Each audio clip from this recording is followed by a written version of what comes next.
गीतांजलि ने अपनी 3 कहानियाँ सुनाई, तब मुझे लगा कि मुझे भी अपनी कोई कहानी बतानी होगी। मैं ऐसे गुजरात में पला हूँ और मेरी मातृभाषा गुजराती है और मैं गुजराती में कविता लिखता हूँ और गुजराती में कला के विषय पर भी लिखता हूँ। कुछ अपनी संस्मरण भी गुजराती में लिखे हैं। लेकिन जब मैं यूनिवर्सिटी में पढ़ा रहा था, पहले 18 साल मैंने कला का इतिहास पढ़ाया, तो हमने विद्यार्थियों में बहुत सारे ऐसे विद्यार्थी थे कि जो गुजराती नहीं थे। उसमें कुछ ऐसे थे जो हिंदी बोलते थे, कुछ ऐसे थे जो हिंदी और गुजराती दोनों नहीं समझते थे। तो हमारी भाषा जो थी यूनिवर्सिटी में, बड़ौदा यूनिवर्सिटी में, महाराजा सयाजीराव यूनिवर्सिटी में अंग्रेज़ी का इस्तेमाल होता था। मुझे ये कहना चाहिए कि अंग्रेज़ी अब विदेशी भाषा नहीं रही। हमारे देश में भी और बाहर भी हमारे देश के जो प्रतिनिधि लेखक हैं उसमें से कईयों ने अंग्रेज़ी में लिखा है। उससे वो बिन भारतीय नहीं बन जाते, वो फिर भी भारतीय रहते हैं क्योंकि वो भाषा का इस्तेमाल करते हैं, लेकिन उनकी जो स्मृतियाँ हैं, उनकी जो सृजनशीलता है, वो अगर अंग्रेज़ी में व्यक्त करें तो मुझे लगता है कि हमें जो कोई पूर्वग्रह दिलाता है कि इस भाषा में लिखो, इस भाषा में न लिखो, तो मुझे लगता है कि वो दूर करना चाहिए। मुझे ऐसे तो हिंदी समझ में आती है, हिंदी में लिख भी लेता हूँ, लेकिन इस वक्त मैं अंग्रेज़ी में लिख के आया हूँ। तो आप कृपया ये सुनने की मेहरबानी करें।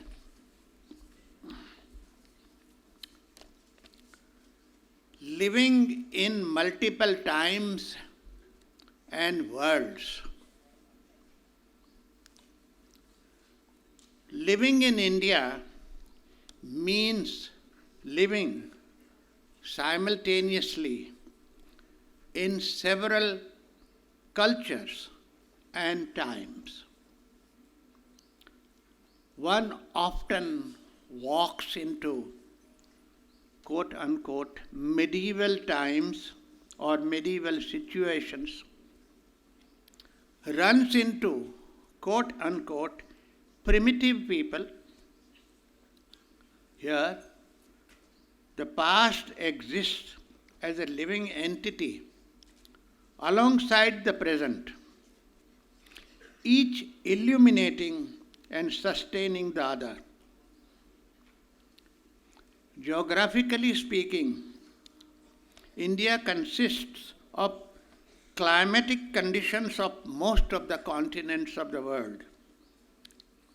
From the snow-clad Himalayan ranges to the desert-like lands of Jaisalmer in Rajasthan, the silent valley of Kerala, the deep forests of Sundarban in Bengal, the mountainous fortresses of Vindhya and Aravalli, the vast expanse of the Brahmaputra and Ganga, and prolonged shorelines indicate environments ranging from Arctic to equatorial climes.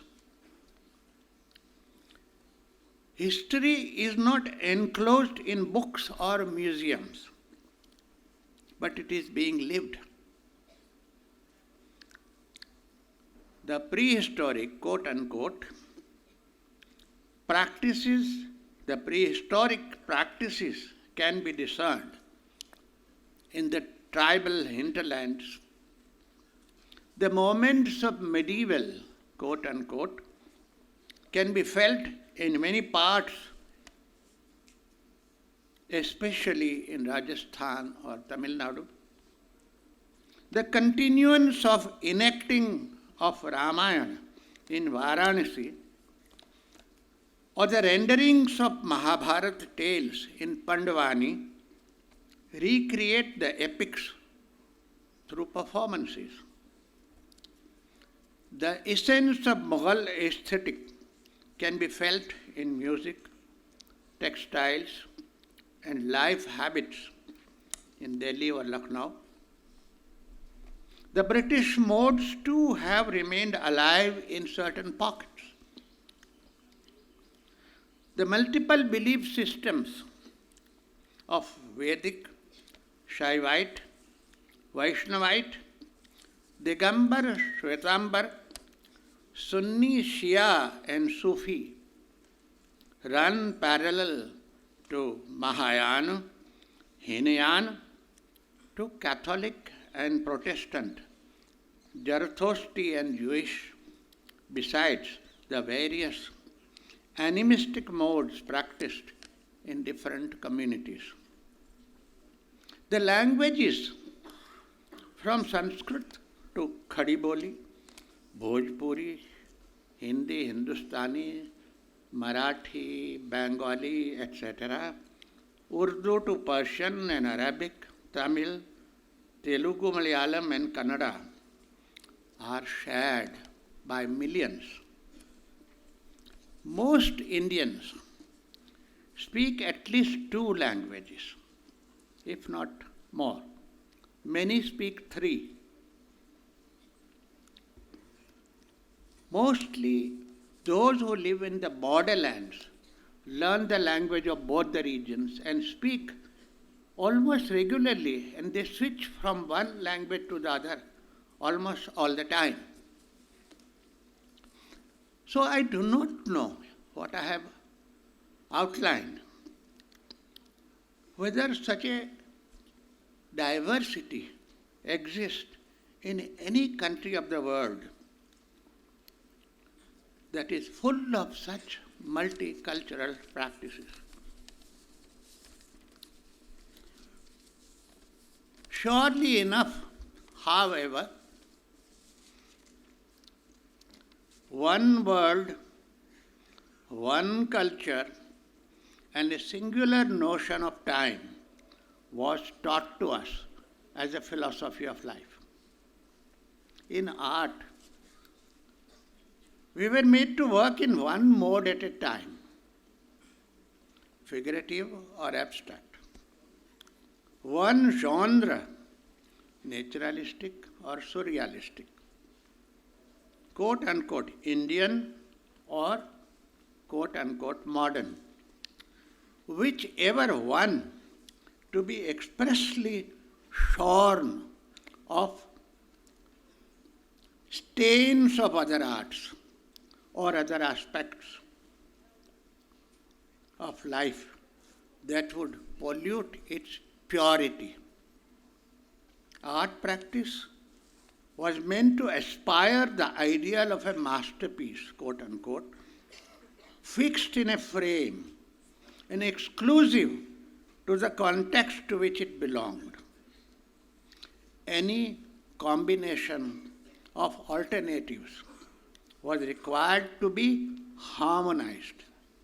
That is to say, one diffused in the service of the other, to singularize the experience. For otherwise, it would lead to schism, a dilemma, split vision, schizophrenia. Eclectic was a bad word. This is what was taught to us. The world, however, came to me almost invariably manifold, plural or at least dual in form.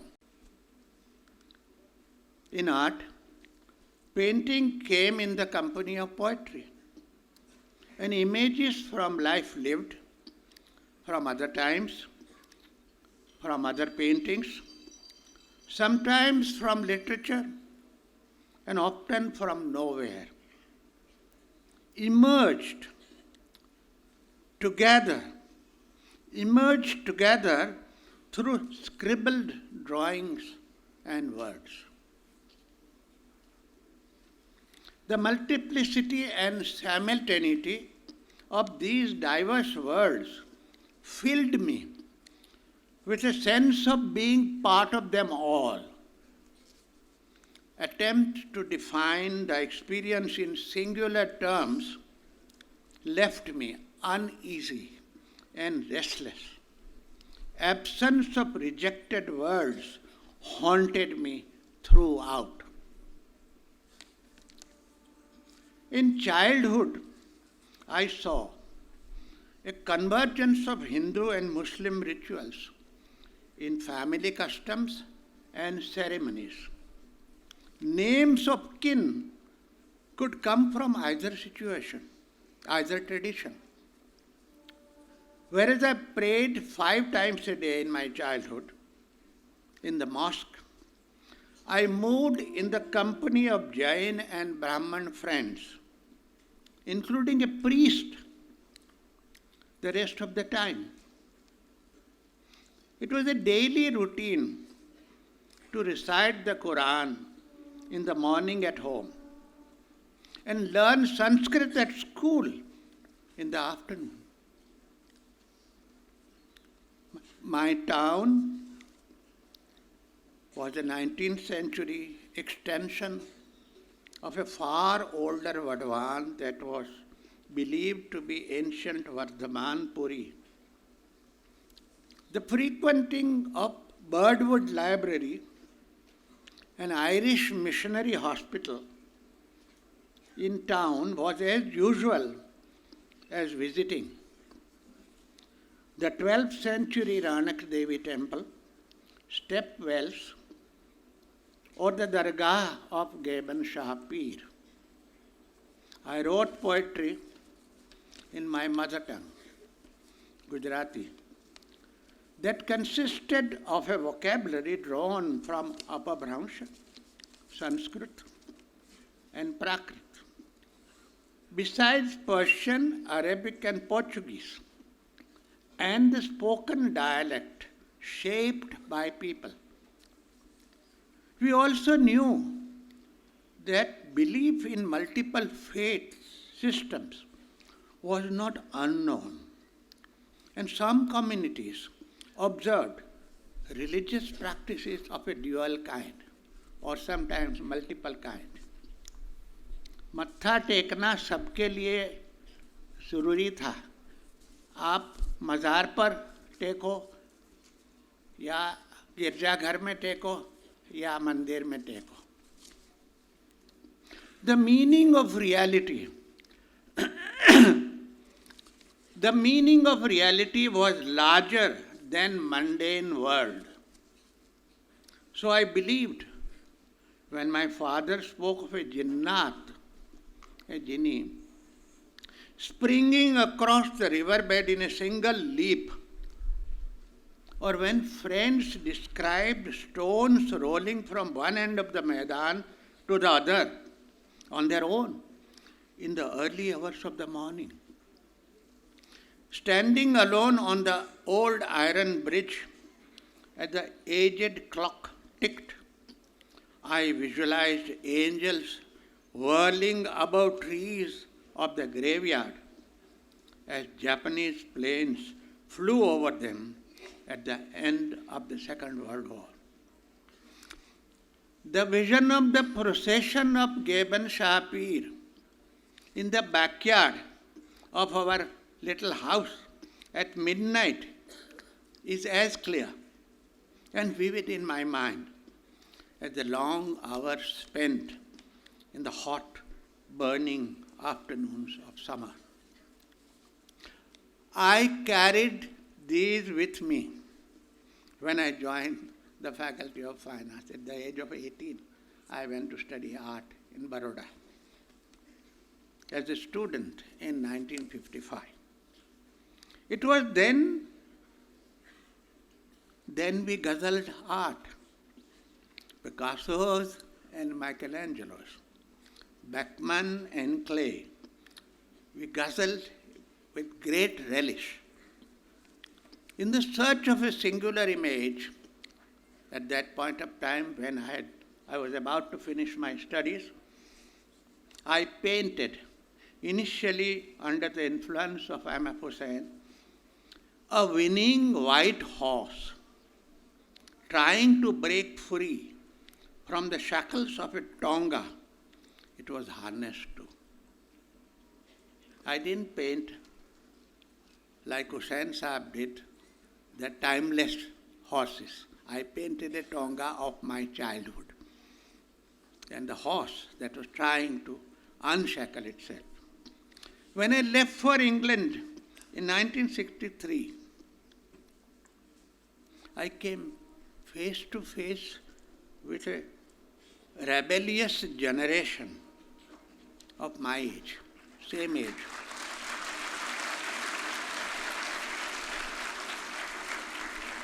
That generation, that rebellious generation was breaking off or breaking free from social taboos. All young people walked out of their homes.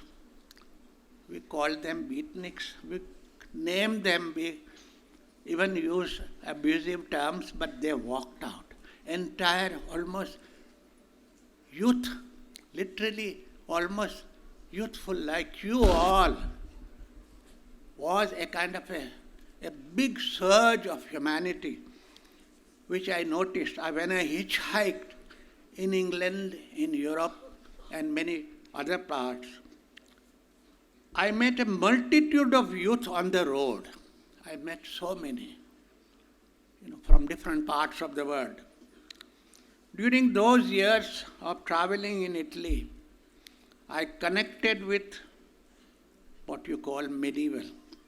Sienese paintings which are made in Siena in the 12th and 13th centuries. And from the museums of London, I didn't learn it in India, but I learned it in England. The museums contained a great number of paintings of Indian origin. So in London, I got an intense identification with Indian miniatures. Sometimes you have to go out, sometimes you have to go somewhere else to return, to learn about your own country or the tradition of your own country. It may not be necessary. When you are inside, you never see it. When you are outside, it becomes visible.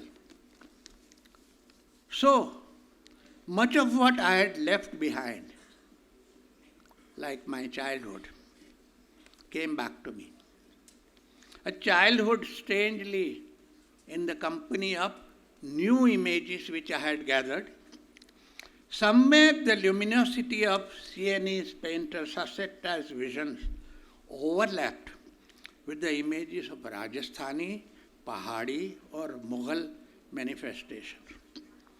I rediscovered that the images in various schools of paintings were identifiably set in specific time and locale, but were still available or accessible in our times.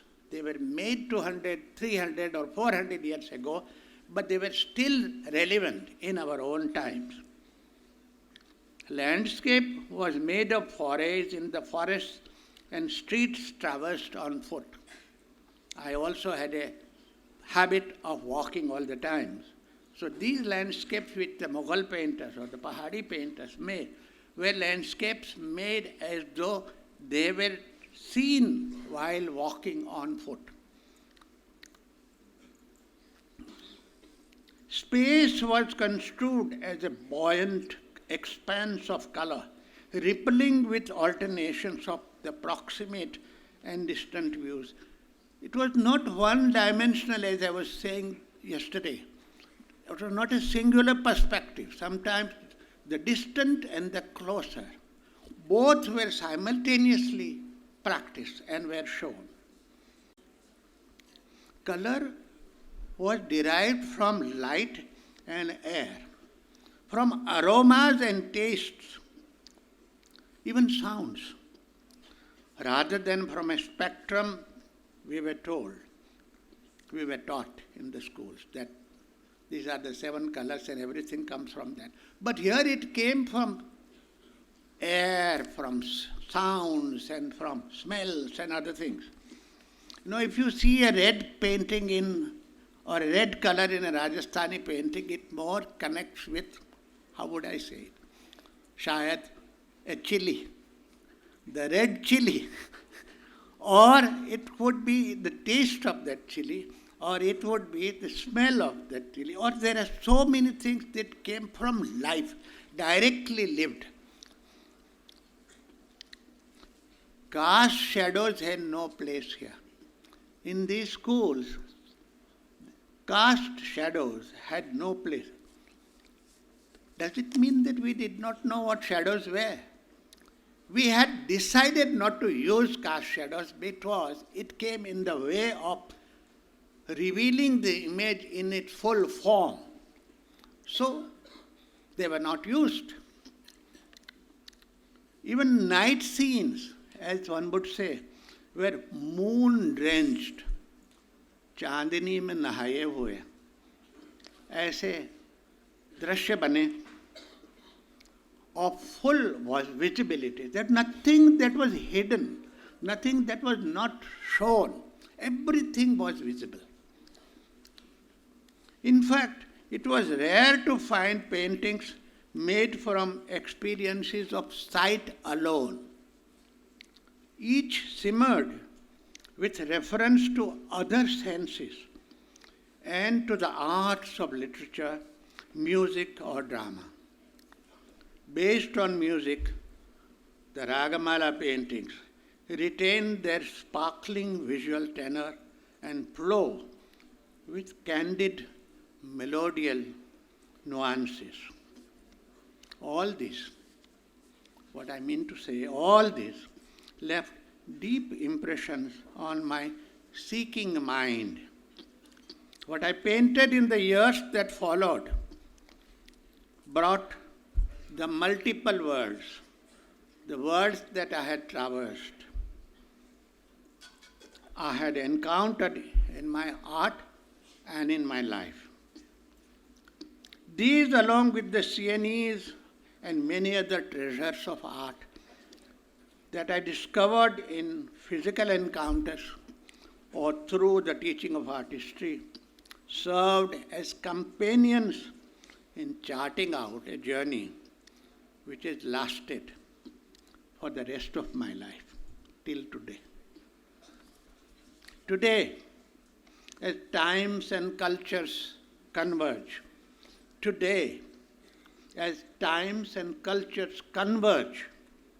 the citadels of purism explode. Past and present, traditional and modern, private and public, continually telescope and reunite.